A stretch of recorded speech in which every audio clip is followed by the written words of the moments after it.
Hello बच्चों। अब ये हमारा ट्रिग्नोमेट्री का लास्ट टाइप है, टाइप नंबर 5। इसमें क्या है, प्रूफ वाले क्वेश्चंस हैं। प्रूफ वाले क्वेश्चंस को करने के लिए मैंने तरीका बता रखा है। या तो एलएचएस लेके चलो, आप आरएचएस ला दो, या आरएचएस लेके चलो एलएचएस ला दो।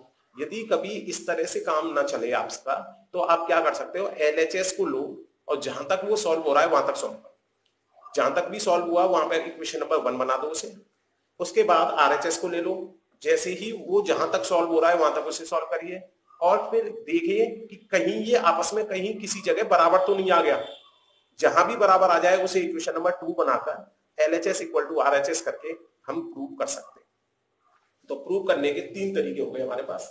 एलएचएस लेके आरएचएस ला दें, आरएचएस लेके एलएचएस ला दें, या एलएचएस जहां तक भी सॉल्व हो रहा है वहां तक एलएचएस को सॉल्व करें, फिर उसके बाद आरएचएस को उठाकर उसके बराबर कर दें। ठीक है, चलिए देखते हैं। तो बेटा इस टाइप नंबर 5 में बाकी के सारे फॉर्मूले यूज हो जाएंगे। जो भी अब तक हमने फॉर्मूले पढ़े हैं ट्रिग्नोमेट्री के, कोई भी फॉर्मूला कहीं पर भी यूज हो सकता है। विशेष रूप से स्क्वायर वाले फॉर्मूले जो आइडेंटिटीज कहते हैं हम, और रेसिप्रोकल वाले फॉर्मूले, उल्टे वाले फॉर्मूले, वो तो बहुत ज्यादा यूज होते हैं। 90 माइनस थीटा वाला भी फॉर्मूला यूज हो सकता है, कोई बड़ी बात नहीं है। ठीक है, मतलब सारे ही फॉर्मूले यूज हो सकते हैं हमारे ट्रिग्नोमेट्री के जितने हमने अब तक पढ़े हैं। देखते हैं, पहला क्वेश्चन देखते हैं। इसमें देखिए ये दे रखा है हमारा cosec theta minus cot theta equal to का होल स्क्वायर इक्वल टू ये लाना है। हमने देखा एलएचएस लेके चले हम, एलएचएस लिया हमने, तो यहां पर हमने देखा कोसेक थीटा को हम लिख सकते हैं 1/sin थीटा। कारण हमने देखा आरएचएस में कॉस आ रहा है भाई, तो इसका मतलब साइन कॉस में चेंज कर दो। इधर देखा कॉट का फॉर्मूला होता था कॉस और साइन के टर्म में कॉस अपॉन साइन। होल का स्क्वायर लग रहा है तो होल का स्क्वायर लगा दिया। क्योंकि दो फॉर्मूले हमने यूज कर लिए हैं तो दोनों फॉर्मूले हम लिख के दिखाएंगे। एक फॉर्मूला तो बेटा मैंने यूज किया है कोसेक थीटा, जो है मेरा 1/sin थीटा के बराबर है, रेसिप्रोकल होता था। और दूसरा यूज किया है मैंने कॉट थीटा, जो कि मेरा कॉस अपॉन साइन थीटा के बराबर है। दोनों फॉर्मूले लिख दिए। ध्यान रखो फॉर्मूले बार बार लिखो, बार बार, हर बार जहां भी फॉर्मूला यूज होगा लिखो। देखते हैं कैसे याद नहीं होगा। पूरी ट्रिग्नोमेट्री के सारे फॉर्मूले ऐसे याद हो जाएंगे, कभी जिंदगी में भूलोगे ही नहीं। चलिए अब हमने इसमें क्या किया, थोड़ा सिंप्लीफाई किया। आपको पता है एलसीएम ले सकता हूं मैं। अगर आपको एलसीएम लेना आता है तो एलसीएम वाले तरीके से कर दो। अगर एलसीएम लेना नहीं आता तो क्या करेंगे हम, मल्टीप्लाई। पहले नीचे वाले का नीचे वाले से मल्टीप्लाई कर देते हैं, क्रॉस मल्टीप्लाई,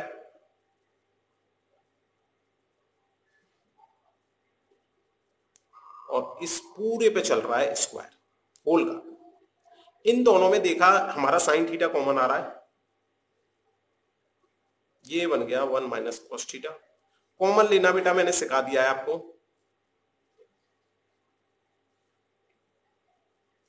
होल का स्क्वायर चल ही रहा है, अभी तक हमने होल स्क्वायर को सिंप्लीफाई नहीं किया। अब मैंने कहा था यदि कॉमन आ जाए कोई एलिमेंट तो, और अगर वो कैंसिल आउट हो रहा है तो कैंसिल आउट कर दो।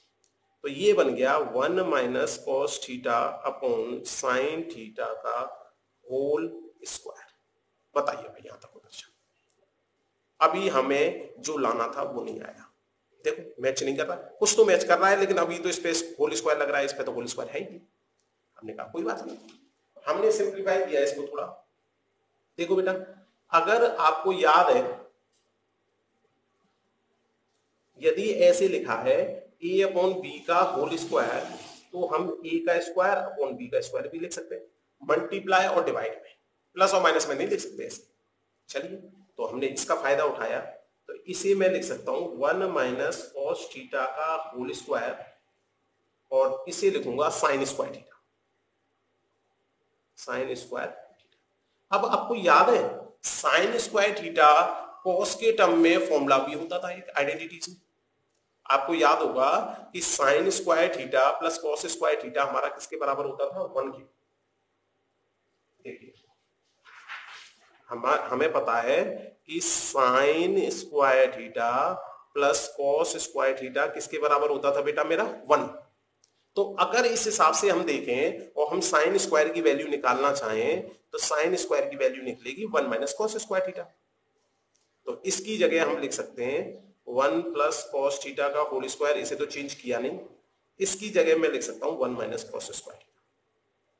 अब देखो ये 1 माइनस कॉस स्क्वायर थीटा जो लिखा है, ये 1 माइनस कॉस स्क्वायर थीटा लिखा है ना, इसको मैं लिख सकता हूं ए स्क्वायर माइनस बी स्क्वायर का फॉर्मूला।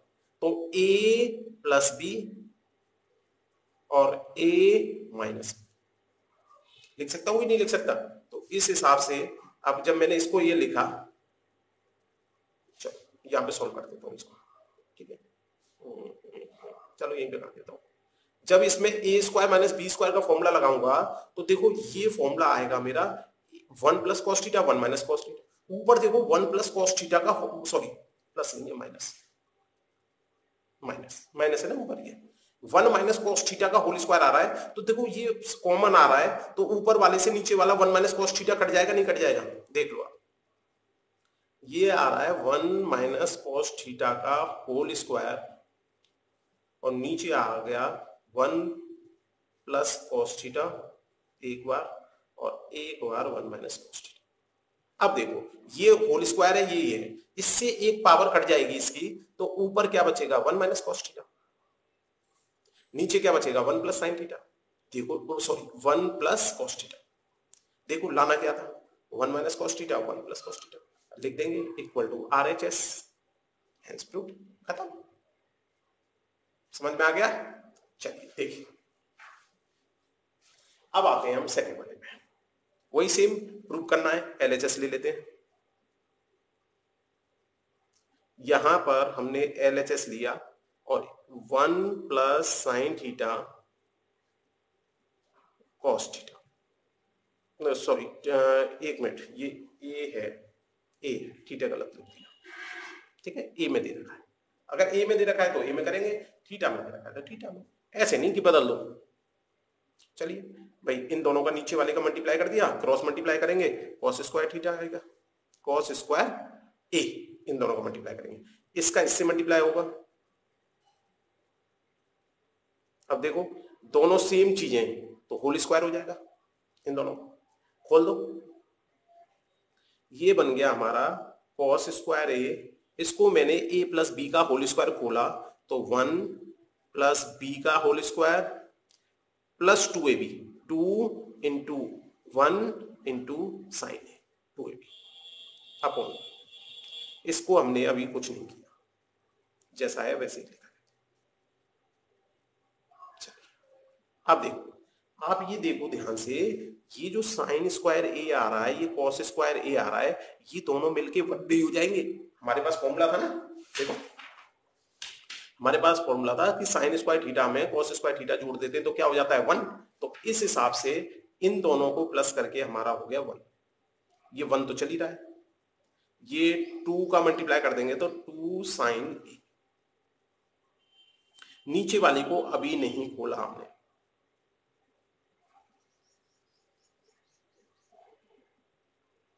देखा हमने 1 और 1 प्लस किया तो 2 हो गया।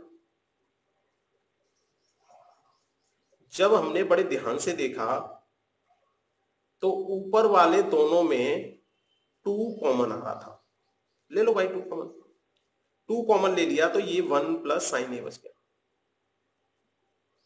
नीचे 1 प्लस साइन ए आ रहा है। अब आपको दिख रहा होगा कि ये भी कॉमन में ये भी कॉमन में कैंसिल आउट हो सकता है। अगर मैं 1 प्लस साइन ए से 1 प्लस साइन ए को काट दूं तो ये बचेगा 2 अपॉन कॉस ए। अब आपको पता है कॉस ए का जो रेसिप्रोकल होता था वो क्या होता था, सेक ए। देखो सेक ए आ रहा है, 2 तो ऊपर ही आ जाएगा और ये 1 अपॉन कॉस ए क्या बन जाएगा, सेक ए, ये equal to RHS, hence proved, खत्म। बस ट्रिग्नोमेट्री में ये फायदा है, करेक्ट फॉर्मूला लगाओ, करेक्ट सिंप्लीफिकेशन, कभी ऐसा नहीं है कि आपका क्वेश्चन ना हो। और 0 नंबर तो इस क्वेश्चन में मिल ही नहीं सकते आपको, कारण कि आप सबसे पहले जो फॉर्मूला लगाओगे वो कोई भी फॉर्मूला लगाओ, ठीक है, उससे हो सकता है लंबा हो जाए क्वेश्चन, छोटा हो जाए, ये बात अलग है, लेकिन लंबा भी हो जाएगा तो वो फॉर्मूला तो गलत है नहीं, थोड़ा बहुत सिंप्लीफाई करोगे तो 0 नंबर देगा ही नहीं टीचर। बस फॉर्मूला जो भी लगाओगे उसे लिखते जाना है। मैंने पीछे वाले क्वेश्चन में इसलिए नहीं लिखा, थोड़ी जगह कम थी मेरे पास इसलिए, लेकिन आपको लिखना है, आपको एक पेज में एक ही क्वेश्चन करना है। अब मैंने थोड़ा सा ये कर दिया कि चलो कर देते हैं हम तो, ठीक। अब देखो ये आ गए 3, ये इसके बराबर, ये इसके बराबर। अब हमने क्या किया, चलो ऐसा करते हैं जैसे हम क्रॉस मल्टीप्लिकेशन मेथड में करते थे ना चैप्टर नंबर 3 में, फर्स्ट को थर्ड के बराबर लिख दिया और सेकंड को थर्ड के। हमने कहा चलो इसे इसके बराबर ला देंगे तो ये तीनों आपस में बराबर हो जाएंगे। चलिए मैंने LHS उतार लिया, LHS उतारा, मैंने यहां देखा 1 + tan स्क्वायर थीटा आ रहा है। जैसे ही मेरे दिमाग में 1 + tan स्क्वायर थीटा आया, मुझे तो लगा अरे ये तो मेरी वो वाली आइडेंटिटी है जो मैंने याद कर रखी है, ये तो डायरेक्ट वाली आइडेंटिटी है। अरे 1 + cot स्क्वायर थीटा ए, ये भी आइडेंटिटी है मेरी डायरेक्ट वाली, लगा दो पहले, जो डायरेक्ट है उसे तो डायरेक्ट लगाओ। चलिए तो इसको मैंने लिख दिया sec स्क्वायर ए, इसको लिख दिया मैंने cosec स्क्वायर। कोई बच्चा अगर बाई चांस उसे आइडेंटिटी याद नहीं आती, अगर वो इसे साइन कॉस में चेंज कर देता, इसे कॉस अपॉन साइन कर देता, फिर सिंप्लीफाई करता, तब भी आंसर आएगा। ऐसा नहीं है कि अगर बच्चे ने फॉर्मूला सही लगाया और सिंप्लीफाई में कोई गलती नहीं की, इसीलिए मैंने पहले बेटा फ्रैक्शन के प्लस माइनस सिखाए आपको। अब देखो सेक जो होता है वो होता है कॉस के रेसिप्रोकल, इस पे स्क्वायर लग रहा है तो इस पे भी स्क्वायर लगा दो। वो सेक जो होता है वो होता है हमारा साइन का रेसिप्रोकल। अब मैंने आपको ये वाला फॉर्मूला भी सिखा रखा है कि जब a/b बड़ा डिवाइड c/d आ रहा हो तो d ऊपर आ जाता है और c नीचे आ जाएगा। तो इस हिसाब से ये बन जाएगा d ऊपर आ जाएगा, d ऊपर आ गया और c जो है नीचे आ गया। अब देखो sine upon cos, sine upon cos हर इंसान को पता है क्या होता है, tan। दोनों पे ही स्क्वायर लग रहा है, स्क्वायर लग रहा है, खत्म। अगर इससे के बाद एक स्टेप ये वाला करना चाहो तुम, sine a upon cos a का होल स्क्वायर, क्योंकि इस पे भी स्क्वायर है, इस पे भी स्क्वायर है, तो ये ऐसे भी लिख सकते हैं, फिर उसके बाद ये लिख दो या डायरेक्ट ये लिख दो, कोई परेशानी नहीं। अब जरा हमने सेकंड पार्ट वाला देखा इसका, ये लिखा है 1 - ये, तो हमने क्या किया भाई, ऐसा करते हैं इसके या तो साइन कॉस में चेंज कर दो या केवल इसको tan में चेंज कर दें। देखो अगर भाई ऊपर वाला 10 में आ रहा है, इसे भी 10 में चेंज कर देंगे तो कट जाएगा वो। तो हमने क्या किया, इसको 10 में चेंज किया। अब की बार साइन कॉस में चेंज नहीं किया। ध्यान रखना अगर साइन कॉस में भी चेंज कर दोगे तब भी आपका आंसर आ जाएगा। इसको मैंने 10 में चेंज कर दिया। अब स्क्वायर दोनों होल पे आ रहा था तो दोनों पे अलग अलग लगा दिया। अब देखो जरा, अगर मैं इसका एलसीएम ले लूं तो ये क्या बन जाएगा, ये तो होल स्क्वायर चल ही रहा है, ये बन जाएगा tan a - 1/10 होल स्क्वायर। अब देखो ये वाला नियम काम हो गया। अब देखो बड़ा वाला डिवाइड तो ये वाला है, इसलिए मैं बार बार चिल्लाता हूं बड़ा वाला डिवाइड। इसमें तो 2 टर्म आ रहे हैं नीचे वाले में, ऊपर वाले में टर्म नहीं आ रहे, तो इसलिए ऊपर वाले में 1 लगाना पड़ेगा आपको। ठीक है, ऊपर वाले में यदि लगाया और इस नियम के तहत काम किया हमने, तो 1 - tan a का होल स्क्वायर अपॉन 1, तो ये आ रहा है, d पहुंच जाएगा ऊपर tan a, और ये आ जाएगा tan a - 1। देखो tan a - 1, लेकिन इस पे भी स्क्वायर है, देखो ये होल स्क्वायर है ना, तो इस पे भी स्क्वायर है, दोनों पे स्क्वायर लगा दिया। अब देखो जरा, ये देखो tan a - 1 का होल स्क्वायर आ रहा है, ये अगर इसमें से माइनस साइन कॉमन लें और स्क्वायर आ रहा है तो माइनस साइन कॉमन लेने के बाद वो जो है ये हो जाएगा 1 - tan a। तो इसका मतलब ये दोनों क्योंकि स्क्वायर करते हैं 2 बार माइनस का मल्टीप्लाई करेंगे तो वो प्लस ही आ जाएगा। जब इसमें से माइनस साइन कॉमन लेके उसका स्क्वायर करेंगे तो ये दोनों वैल्यू आपस में सेम आ जाएगी। तो जब ये दोनों सेम आ जाएंगी तो ये कैंसिल आउट हो जाएंगे। क्या बच गया मेरा, केवल tan स्क्वायर है, खत्म। ये तो लाना था। अब देख लो जरा इस वाली बात को, क्योंकि कुछ बच्चे ऐसे हैं जो बहुत देर में समझते हैं इस बात को। बेटा अगर मैं आपसे कहूं a - b का होल स्क्वायर और एक बार मैं कहूं b - a का होल स्क्वायर, दोनों सेम चीज होती है क्योंकि स्क्वायर लग रहा है ना। अगर इसमें से माइनस साइन कॉमन ले लूं मैं माइनस साइन कॉमन ले लूं तो ये b तो माइनस का हो जाएगा और a प्लस का हो जाएगा और इस पे लग रहा है होल स्क्वायर। ठीक है, अब देखो जरा, इसे लिख सकता हूं मैं -1 का होल स्क्वायर, ये a प्लस का है पहले लिख दूं, b बाद में लिख दूं, ये ऐसे लिख सकता हूं। -1 का होल स्क्वायर करूंगा तो 1 आ जाएगा। तो इसका मतलब क्या निकल रहा है कि जब भी अगर स्क्वायर लग रहा है तो a माइनस बी लिखा है या b माइनस ए, दोनों की वैल्यू सेम। एक तरीका तो ये। दूसरा तरीका, अगर मैं आपसे a माइनस बी का होल स्क्वायर पूछता तो आप क्या लिखते, a square plus B square minus 2ab। अगर मैं b माइनस ए का होल स्क्वायर पूछूं आपसे तो क्या लिखोगे आप, मैं कहूं इसका होल स्क्वायर बताओ तो आप क्या लिखोगे, B square plus A square plus minus minus 2ab। आप ज्यादा क्या करोगे, 2ba लिख दोगे, इससे ज्यादा थोड़ी कर दोगे। अब मैंने मल्टीप्लाई में आपको बता रखा है 3 का 2 से मल्टीप्लाई करूं या 2 का 3 से मल्टीप्लाई करूं, सेम ही आता है, तो कोई फर्क नहीं पड़ना। तो ये चीज देखो, इसको देखो, इसका फॉर्मूला और इसका फॉर्मूला दोनों सेम आ रहे हैं, तो इसका मतलब ये दोनों भी आपस में बराबर होंगे मैथ में। ठीक है, तो इसमें कंफ्यूज ना हो, बहुत सारे बच्चे थोड़ा सा परेशान होते हैं, इसलिए मैंने एक्सप्लेन कर दिया। देखिए लास्ट क्वेश्चन देखिए इसी टाइप का, ये वाला, इसमें उसने पहले से ही बता दिया कि हमें ये वाली आइडेंटिटी यूज करनी है। अब लेकिन जब मैंने एलएचएस लिया, मैंने कहा यार कोसेक भी नहीं आ रहा, कॉट भी नहीं आ रहा, यहां बताओ कैसे कर दूं। हाँ आरएचएस में तो आ रहा है लेकिन इसमें तो कहीं नहीं आ रहा। तो क्या किया हमने,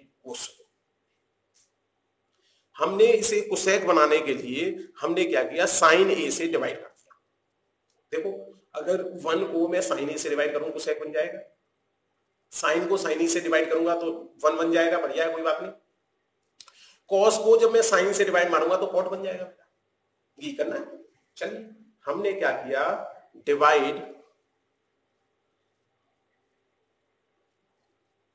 न्यूमरेटर एंड डिनोमिनेटर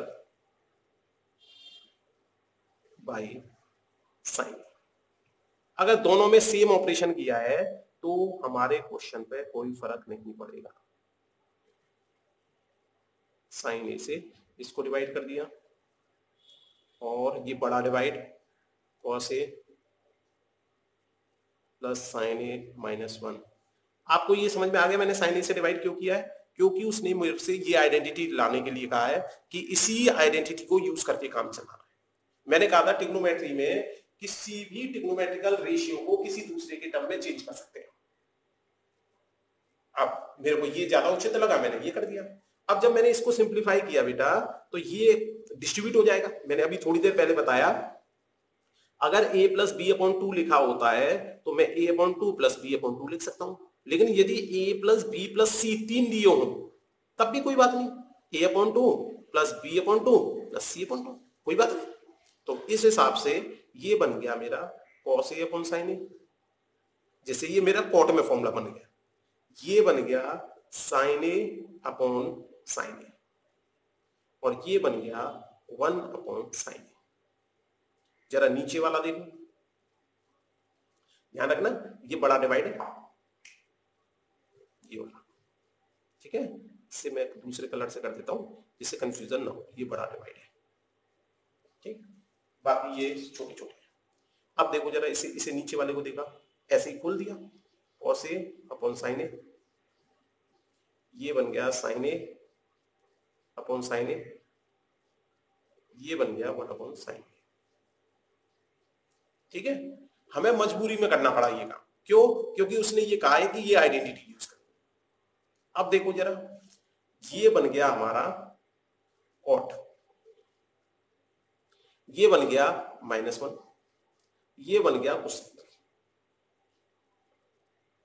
इधर आ जाइए, ये बन गया कॉट, ये बन गया +1, ये बन गया माइनस का कोसेक। क्या देखो इस कॉट से कॉट को काट सकता हूं मैं, नहीं काट सकता क्योंकि कॉमन नहीं है ये, ठीक है। कोसेक से कोसेक को नहीं काट सकता क्योंकि कॉमन नहीं है, कॉमन आता तो कटता। ये ध्यान रखना है कि कब नहीं काटना। बहुत सारे बच्चे कॉट दिया, कॉट से कॉट काट दिया, इसको सेक से कोसेक काट दिया, -1 टाइम्स काट, क्या फर्क पड़ रहा है, गलत हो जाएगा। अब हमने देखा इसमें कि भाई वो कह रहा है कि फॉर्मूला यूज करना है ये वाला आइडेंटिटी। अगर मैं यहां से 1 की वैल्यू निकालूं तो ये बन जाएगी मेरी कोसेक स्क्वायर ए माइनस कॉट स्क्वायर।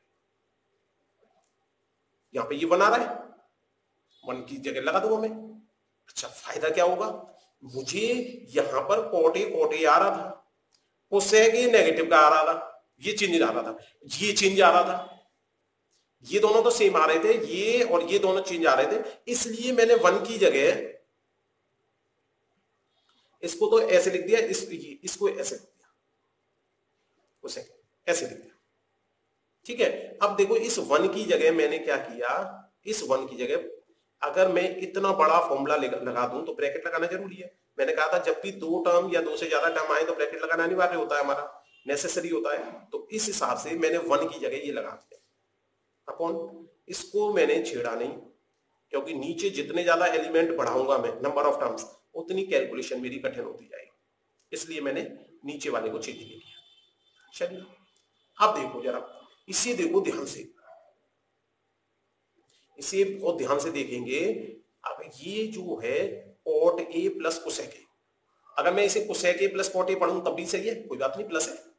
यहां पर देखो A square minus B square आ रहा है, A square minus B square में A plus B A minus B use कर सकता हूं, नहीं कर सकता? तो वहां से मैं जब ए प्लस बी वाला बाहर निकालूंगा, cosec A plus cot A बाहर निकालूंगा, तो इन दोनों में से मेरा cosec A plus cot A common आ जाएगा,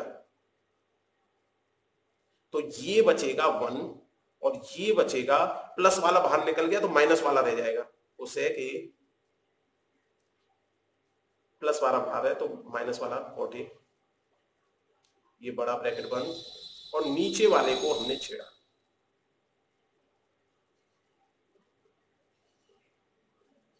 अब देखो ध्यान से, जब ये बाहर माइनस का साइन है, ब्रैकेट के अंदर के साइन चेंज हो जाएंगे, यहां पे नहीं, इस जगह।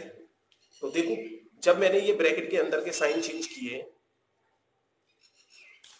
यहां पर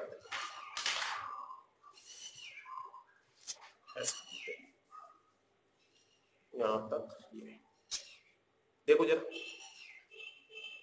अब मैंने क्या किया, ये तो जैसा है वैसे ही रहने दिया, कोसेक ए प्लस कॉट ए,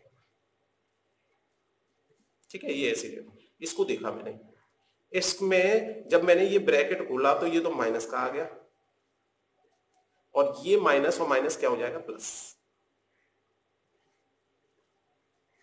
नीचे जो आ रहा है लिख दिया। सबसे कठिन स्टेप इस क्वेश्चन का वो यही है, ये कॉमन लेना, यहां से ये लिखना सबसे कठिन काम है, इसलिए मैंने इसको रेड कलर से लिख दिया। ठीक है, इसको समझने के लिए मैं अभी और भी एक्सप्लेन कर दूंगा, इसको पहले इसे खत्म कर देते हैं। ठीक है, चलिए अब देखो जरा, 1 प्लस का आ रहा है, यहां पे भी 1 प्लस का आ रहा है, कोसेक ए माइनस का आ रहा है, माइनस का आ रहा है, कॉट ए प्लस का आ रहा है, आ रहा है, ये पूरा कॉमन आ रहा है, आ रहा है। इसका मतलब हम क्या कर सकते हैं, इस पूरे से इस पूरे को कैंसिल आउट कर सकते हैं। क्या बच गया मेरा, ये बच गया बेटा, एक तो मेरा बच गया कोसेक ए, दिख रहा है, और एक बच गया मेरा प्लस का कॉट। देखो लाना क्या था, लाना क्या था, देखो cosec A plus cot A लाना था, नहीं दिखा, cosec A plus cot A लाना था, ये आ गया मेरा, इक्वल टू RHS लिख दो, हेंस प्रूव्ड। सबसे ज्यादा कठिन क्वेश्चन है पूरी एनसीईआरटी का ये, इसलिए ढंग से समझ लो इसे। अब देखो जरा, इस वाले कंसेप्ट को मैं थोड़ा सा एक्सप्लेन और कर देता हूं, ये रेड वाले कंसेप्ट को, जिससे कि ये वाला कंफ्यूजन जिंदगी भर के लिए दूर हो जाए तुम्हारा। देखो यदि मैं कोसेक ए को ए मान लूं और कॉट ए को बी मान लूं, तो जरा देखो जरा इधर,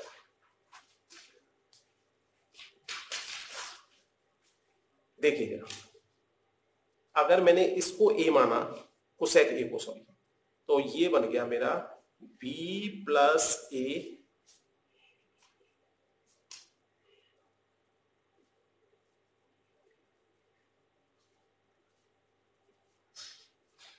देखो मैच करो, कोसेक ए को मैंने ए माना है और कॉट ए को माना है बी, क्योंकि यहाँ पे स्क्वायर में पहले कोसेक आ रहा है ना, कोसेक को पहले मान लिया, तो ये ए स्क्वायर माइनस बी स्क्वायर।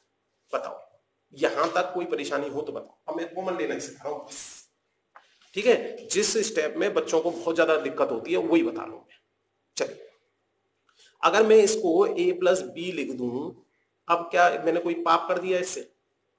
भाई मैं कितनी बार बता चुका हूं, 3 में 2 प्लस करूं या 2 में 3 प्लस करूं एक ही बात होती है, इसलिए लिख सकता हूं मैं, कोई परेशानी नहीं। माइनस में नहीं लिख सकता। अब देखो जरा, यहां पर हमने क्या किया, a प्लस बी माइनस, इसमें a square minus B square का फॉर्मूला लगाया, इससे हर बच्चा बता देगा मुझे a plus B a minus B. अब क्योंकि दो टर्म आ गए, वो सॉरी इसमें जो है दो ब्रैकेट आ रहे हैं, इसलिए ब्रैकेट बड़ा वाला भी लगा दिया। अब देखो ध्यान से, क्या कोई बंदा मुझे ये नहीं बता सकता कि भाई यहां पर भी a प्लस बी आ रहा है, यहां पर भी a प्लस बी आ रहा है? अगर मैं इन दोनों a प्लस बी को कॉमन लेना चाहूं तो इसमें इंटू 1 करके भी लिख सकता हूं कि नहीं लिख सकता? इंटू 1 लिख दूंगा। तो अगर मैंने इसमें से a प्लस बी कॉमन लिया तो ये 1 बचा था, 1 तो ये हो रहा है, माइनस ये वाला साइन, और ये बच जाएगा मेरा। अब क्योंकि ये दो टर्म है तो ब्रैकेट लगाना अनिवार्य। इसके बाद मैंने ये माइनस के साइन का इधर मल्टीप्लाई कर दिया, देखिए 1 का माइनस के 1 का इधर मल्टीप्लाई किया, माइनस माइनस ये प्लस का भी। ऐसे किया है मैंने उस स्टेप को, ये वाला, ठीक है। ढंग से समझ लो इसे, अच्छी तरह स्क्रीनशॉट ले लो। अगर एक बार ये कंसेप्ट समझ में आ गया तो 3 क्वेश्चन एनसीईआरटी के आ जाएंगे आपको। 3 क्वेश्चनों में इस तरह का कंसेप्ट यूज किया है उसने, ठीक है। जब एक्स्ट्रा किताब हम करेंगे, बुक करेंगे, तो फिर बहुत सारे क्वेश्चन ऐसे हो जाएंगे। चलिए होमवर्क लिखिए जल्दी से, बहुत लंबा वीडियो हो गया बेटा ये। चलिए, ये है आपका टाइप नंबर 5 का होमवर्क, ठीक है। कल सुबह कराएंगे इसको। अभी सिंप्लीफाई करके ध्यान रखो, इस वाले में ये आइडेंटिटी यूज करनी है, जैसे मैंने अभी लास्ट वाला बताया ना, उसमें फिक्स कर दिया था पहले से, तो ऐसा ही काम इसमें करना है जैसा हमने अभी क्वेश्चन नंबर 4 में किया था। सिंप्लीफाई करना, आंसर आ जाएगा। Thank you.